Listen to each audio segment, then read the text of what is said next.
नमस्कार, मुंबई मेट्रो देख रहे हैं आप। आपके साथ मैं हूं नवेद और चलिए अब देखेंगे मुंबई मेट्रो में 25 फटाफट खबरें।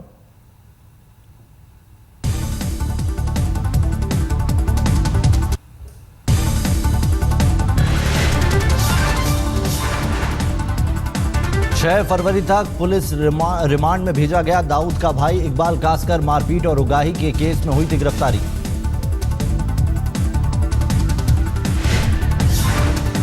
गिरफ्तारी के बाद जमानत पर छूटे संगीतकार इस्माइल दरबार सहायक निर्देशक से मारपीट के केस में मुंबई की अंबोली पुलिस ने किया था गिरफ्तार।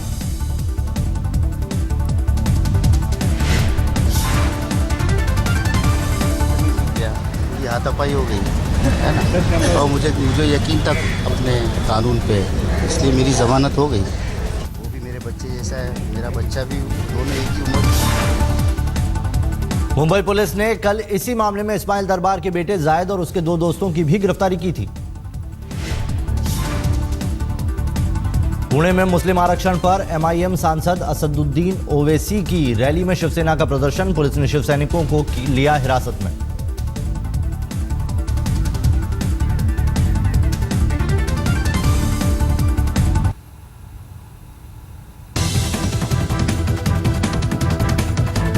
पुलिस की कड़ी सुरक्षा के बीच पुणे में मुस्लिम आरक्षण परिषद का आयोजन। ओवैसी ने की शिक्षा और नौकरियों में मुस्लिम युवकों को आरक्षण देने की मांग। भड़काऊ भाषण का आरोप लगाने वालों को ओवैसी ने दी खुली बहस की चुनौती। रैली से पहले शिवसेना ने लगाया था धार्मिक भावनाएं भड़काने का आरोप।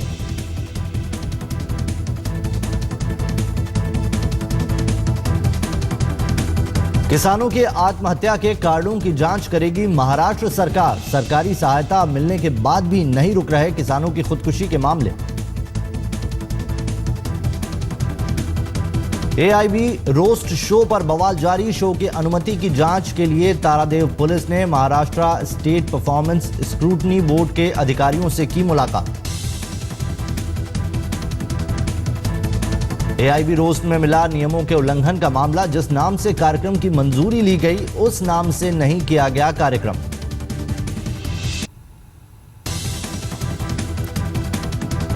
बीएमसी कमिश्नर सीताराम कुंटे ने पेश किया 33,500 करोड़ रुपए का बजट। पिछले साल के मुकाबले बीएमसी बजट में 2400 करोड़ की बढ़ोतरी। सड़कों की मरम्मत और निर्माण के लिए बीएमसी खर्च करेगी 3,875 करोड़। पुलों के निर्माण के लिए 670 करोड़। बिजली की बचत के लिए पूरे मुंबई में एलईडी लाइट्स लगाई जाएंगी। गार्डन और पार्क्स पर 439 करोड़ रुपए होंगे खर्च। फायर ब्रिगेड के आधुनिकीकरण के लिए 486 करोड़ रुपए प्रस्तावित। अगले 5 साल में 26 नए फायर स्टेशन बनाने का ऐलान।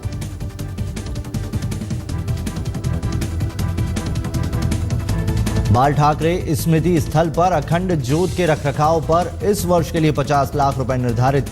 वाटर सप्लाई से संबंधित प्रोजेक्ट्स के लिए 1025 करोड़ रुपए। पाकिस्तान की अदालत में 2008 मुंबई धमाकों की सुनवाई 11 फरवरी तक टली। जकीउर रहमान लखवी समेत 7 अभियुक्तों के खिलाफ पाकिस्तान सरकार कोर्ट में केस के रिकॉर्ड पेश नहीं कर पाई। मुंबई के काला चौकी इलाके में गैंगरेप की वारदात। देर रात घर पहुंचाने के बहाने 3 आरोपियों ने किया महिला के साथ बलात्कार। तीनों आरोपी मौके पर पेट्रोलिंग करती पुलिस के हत्थे चढ़े। मुख्य आरोपी सलीम शेख और उसके 2 साथी 9 फरवरी तक पुलिस कस्टडी में। महाराष्ट्र में खुले में तंबाकू के सेवन पर लगेगी पाबंदी। वर्ल्ड कैंसर डे पर टाटा मेमोरियल हॉस्पिटल के दौरे पर पहुंचे मुख्यमंत्री फडणवीस का ऐलान। वेतन बढ़ाए जाने की मांग को लेकर 25 से 28 फरवरी तक सरकारी बैंकों में हड़ताल का ऐलान। इंडियन बैंक एसोसिएशन और बैंक यूनियन ने समझौता न होने पर 16 मार्च से अनिश्चितकालीन हड़ताल की बात कही।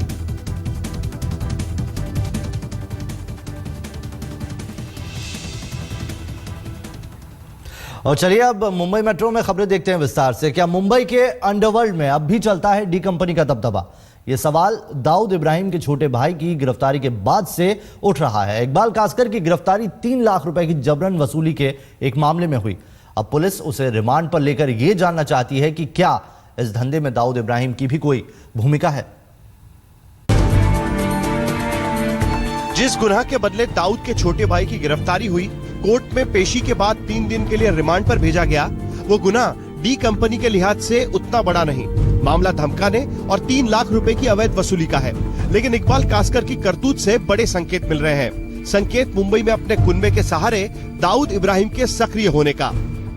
क्या दाऊद के नाम का इस्तेमाल कर रहा है उसका भाई? क्या दाऊद के कहने पर मुंबई में हो रही है वसूली? क्या हफ्ता वसूली और रियल एस्टेट में अब भी सक्रिय है दाऊद? मुंबई पुलिस के सामने दाऊद के भाई इकबाल कासकर को लेकर ये तमाम सवाल गहराते दिख रहे हैं, क्योंकि जिस तरह के एक्सटॉर्शन को अंजाम देने की कोशिश की थी इकबाल कासकर ने, वो 2 ही सूरतों में हो सकता है। एक तो उसका अपना गैंग और दूसरा उसके पीछे दाऊद का सपोर्ट। इसी की तफ्तीश के लिए मुंबई पुलिस ने अदालत में पेशी के बाद पुलिस रिमांड मांगी। कोर्ट के सामने मुंबई पुलिस ने दलील दी, इकबाल कासकर एक कुख्यात गुंडा है और दाऊद इब्राहिम का भाई है। हम इसे पुलिस की कस्टडी में लेकर जानना चाहते हैं कि कहीं अवैध वसूली के मामले में दाऊद इब्राहिम का हाथ तो नहीं, कहीं इकबाल कासकर ने दाऊद के कहने पर ऐसा तो नहीं किया। हम इसकी तहकीकात करना चाहते हैं। अरे कस्टडी तो उन्होंने भी कुछ बेकार ग्राउंड पे ही मांगी है कि तहकीकात करनी है। Childish objection they have raised. Mumbai police की दलील ने इस सवाल को संदेह में बदल दिया है कि अंडरवर्ल्ड डॉन दाऊद इब्राहिम आज भी सक्रिय है। दाऊद इब्राहिम के भाई इकबाल कासकर को मुंबई पुलिस ने एक real estate agent Salim Shaikh की शिकायत के बाद गिरफ्तार किया गया। पुलिस के पास दर्ज एफआईआर के मुताबिक 3 लाख रुपए की मांग करते हुए कासकर और उसके साथियों ने सलीम शेख के साथ में मारपीट की और 1 हफ्ते के अंदर उसे 3 लाख रुपए देने की बात भी कही। और ये सब वारदात उसी जगह पर हुई जहां कभी दाऊद इब्राहिम का सिक्का चलता था। उसका ऐसा आरोप है कि उसे पहले फोन आया इकबाल कासकर की तरफ से और बाद में शब्बीर शेख नाम का व्यक्ति जो इसे भी जानता था उसे मोटरसाइकिल पर लेकर के 4थे माले पे डामर वाला बिल्डिंग में ले गया। इस मामले में इकबाल कासकर से मंगलवार को पूछताछ हुई, मगर मामले में दाऊद की सक्रियता को लेकर संदेह गहराते हुए इकबाल और उसके 2 साथियों को गिरफ्तार कर लिया गया। तीनों के खिलाफ आईपीसी की धारा 385, 387, 327, 342, 506 पार्ट 2, 323 और 34 के तहत मामले दर्ज किए गए हैं। पेशी के दौरान इकबाल को रिमांड पर लेने के लिए मुंबई पुलिस ने 6 दलीलें पेश की। क्या इस पूरे मामले से दाऊद इब्राहिम का कोई लेना देना है? दोनों आरोपियों के मोबाइल फोन और कॉल रिकॉर्ड की जांच बेहद जरूरी है, ताकि पता चल सके कि ये किस किस के संपर्क में थे। हमने कुछ सीसीटीवी जब्त किया है, उसकी जांच के लिए भी हमें इनकी जरूरत है। मामले में फरार एक आरोपी की भूमिका को लेकर जानकारी हासिल करनी है। इकबाल मामले की जांच में सहयोग नहीं कर रहा, लिहाजा पुलिस कस्टडी की जरूरत है। मुंबई पुलिस की दलील सुनने के बाद कोर्ट ने 6 फरवरी तक पुलिस कस्टडी में उसे भेज दिया। हालांकि इकबाल कासकर के वकील के आरोप कुछ और ही है। मर गया, भैंस मर गई, बकरी मर गई, डी कंपनी का नाम लगा दो तो एक बड़ा हो जाता और कुछ नहीं। 3 दिन की पुलिस रिमांड के दौरान मुंबई पुलिस इकबाल कासकर से क्या क्या राज उगलवाती है, इस पर सबकी नजर रहेगी। दाऊद इब्राहिम और इकबाल कासकर की दूरियों के बीच अपराध की जगत का कौन सा खेल खेला जा रहा है और किस पैमाने पर खेला जा रहा है, यह सवाल सबके मन में है। अंडरवर्ल्ड डॉन दाऊद इब्राहिम भले ही मुंबई छोड़ चुका हो, लेकिन अपने परिवार के जरिए डी कंपनी का जाल फैलाने की बात समय समय पर सामने आती रही है। कैमरामैन किरण सकपाल और रितेश के साथ मुनीश पांडे, मुंबई आज तक। मुंबई के अंडरवर्ल्ड में इकबाल कासकर की पहचान आज भी दाऊद के छोटे भाई के रूप में है। मुंबई पुलिस को शक है कि हो धमकी और जबरन वसूली का यह मामला और इस धंधे में इकबाल दाऊद के नाम का कहीं ना कहीं इस्तेमाल कर ही रहा था। तो क्या इस काम में दाऊद भी है और दाऊद की शह भी है? मुंबई पुलिस के मुताबिक इस बात की संभावना से इनकार नहीं किया जा सकता। दुनिया के लिए पिछले 12 साल से दाऊद और उसके छोटे भाई इकबाल कासकर के बीच कोई सीधा संपर्क नहीं। दाऊद कराची में रहता है और इकबाल दुबई के बाद पिछले 12 साल से मुंबई में। लेकिन मुंबई पुलिस उसके आपराधिक कारनामों में दाऊद इब्राहिम की कड़ियां जोड़ रही है। पूरे मामले पर सवाल भी खड़े हो रहे हैं। सवाल 3 लाख रुपए की अवैध वसूली के आरोप में इकबाल की गिरफ्तारी को लेकर। जानकारों की माने तो जिस दाऊद इब्राहिम और उसके परिवार के नाम से आज भी दक्षिण मुंबई कांपता है, उसके लिए ये बहुत छोटी रकम है। दूसरा सवाल ये भी उठ रहा है कि इससे भी बड़ी रकम की अवैध वसूली को लेकर दाऊद या उससे जुड़े शख्स के खिलाफ पुलिस में मामला दर्ज कराने की हिम्मत बहुत कम लोग जुटा पाते हैं। तो फिर इकबाल कास्कर के मामले में ऐसा कैसे हुआ? ये झूठा केस है बिल्कुल। अब ABC कुछ भी कहता है, आपने उनको लेके अब शुरू कर दिया, तो इसका मतलब ये तो नहीं कि सच्ची बात है।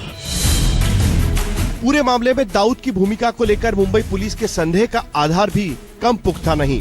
दाऊद इब्राहिम अंडरवर्ल्ड की दुनिया का एक बड़ा नाम है, लेकिन छोटे भाई इकबाल कास्कर को बहुत कम लोग जानते होंगे। हालांकि दाऊद की राह पर इकबाल कास्कर ने अपनी पहचान दहशत के दूसरे नाम के तौर पर बनाने की कोशिश की। उसके ऊपर भी मकोका के तहत गंभीर आरोप लग चुके हैं।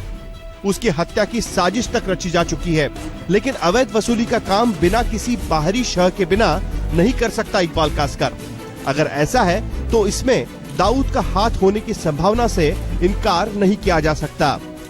माना जाता है कि इकबाल कास्कर का रियल एस्टेट और प्रॉपर्टी का बिजनेस है, लेकिन एक वक्त ऐसा भी था जब इकबाल कास्कर कोर्ट और कचहरी के चक्कर लगाया करता था। 2003 के पहले इकबाल कास्कर दुबई में रहा करता था। 19 मार्च 2003 को जैसे ही वो हिंदुस्तान की सरजमी पर लौटा, उसे तुरंत पुलिस ने गिरफ्तार कर लिया। इकबाल पर मकोका के तहत आरोप लगाए गए। पुलिस ने कहा कि वो दाऊद के लिए काम करता है और जमीन मालिकों को बेहद कम कीमत पर जमीन बेचने के लिए धमकाता है। मुंबई के अवैध सारा सहारा मामले में भी इकबाल कास्कर का नाम शामिल किया गया था।